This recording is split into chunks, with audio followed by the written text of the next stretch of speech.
So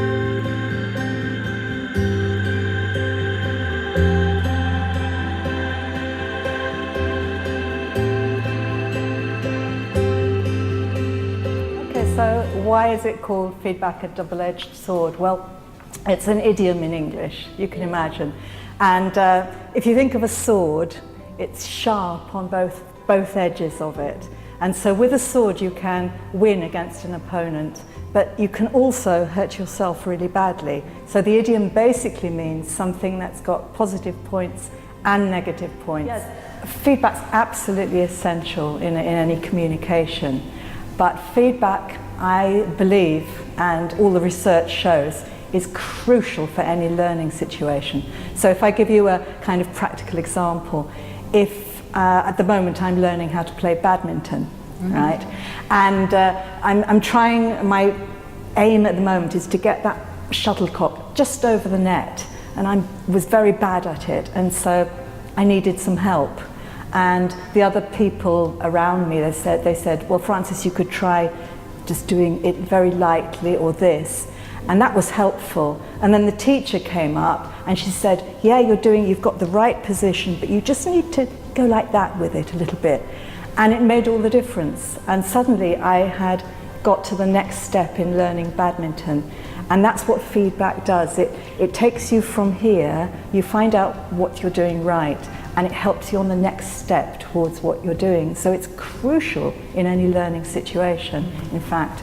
And in learning languages, it's crucial as well. You can imagine if you're a beginner student, maybe you're learning English, or maybe you're an English person learning Spanish, and at the beginning you need the teacher to tell you if what you're saying is right or wrong. You know, you're learning how to talk about the past, and you need somebody to say, well, we say, did you, what did you do at the weekend?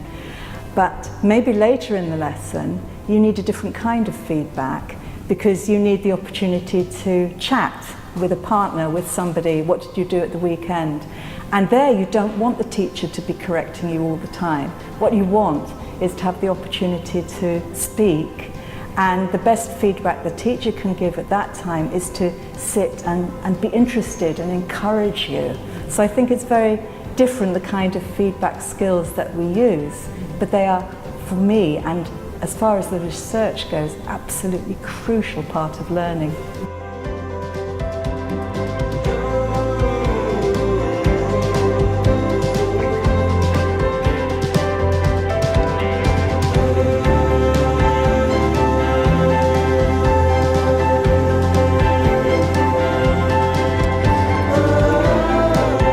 We always have that situation, you know, whether it's young people, older people, you don't know what's coming into your classroom every day.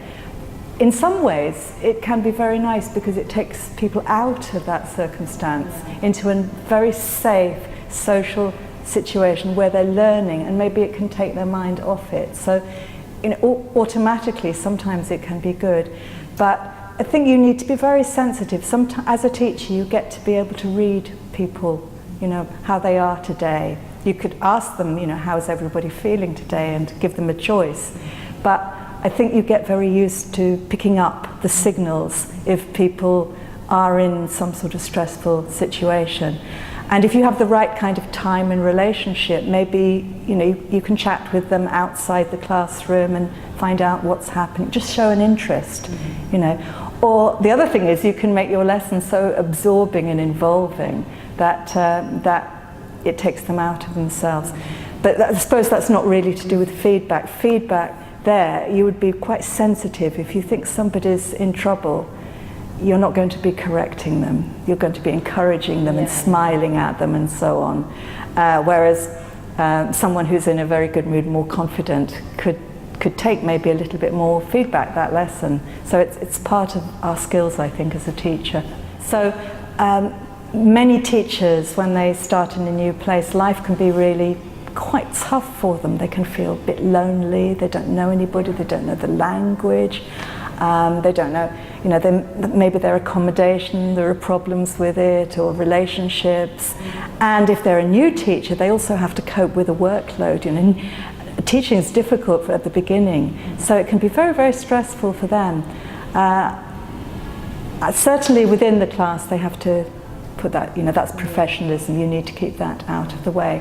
Although of course you could use it, and you could get your students to help you, use it as a way of encouraging them to talk to you. But if you're talking more about somebody giving feedback to the teacher, on their performance, maybe a director of studies or a manager, I think the same thing as I said about teachers, you need to find out, you need to have empathy, you need to find out what's the person feeling, how are they. You won't get any messages or communication through if they're just completely, like this. You need to build a rapport and build communication, and build a lot of positive confidence before you maybe look together at something that they could improve in their teaching. So same kind of thing.